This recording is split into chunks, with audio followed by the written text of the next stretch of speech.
ყოველთვის სიახლეს რაღაც ახალს, უდესაც ერთი ეტაპიდან ახალ ეტაპზე ხდება გადასვლა. ახლავს ხოლმე უნებათა ღელვა, კოლექტივი, ეს ბიბლიოთეკა არის, საავადმყოფო არის. ყოველთვის რა თქმა უნდა თავისი სამუშაო ადგილის გამო ყოველთვის ღელავს, გამოხატავს უკმაყოფილებას.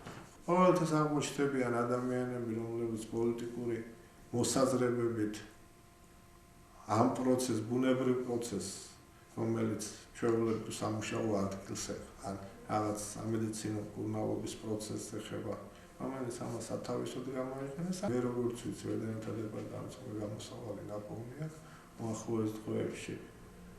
იმ დანგრეული და გაუბედურებული შენობის ნაცვლად შერჩეული იქნება დროებითი საავადმყოფოსთვის ფართი, სადაც გადავა ჰოსპიტალის მედპერსონალი, წარმოიშვა იმდენ, რომ ვიღაცას გუთმინება არ იყო, ვიღაცას იმაზე მეტი მოთხოვნილება გაუჩნდა, ვიღაცას იმაზე მეტი ამბიცია გაუჩნდა 2012 წლიდან ახალი ხელისუფლების მოსვლის შემდეგ.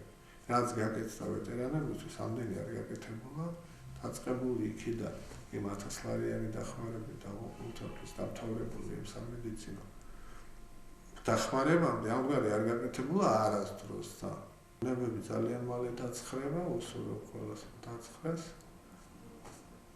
წარმოიდგენს თავის თავს, რომ ის გადაარჩენს ახლა და რაღაც გაშლილი დროში მოემართება.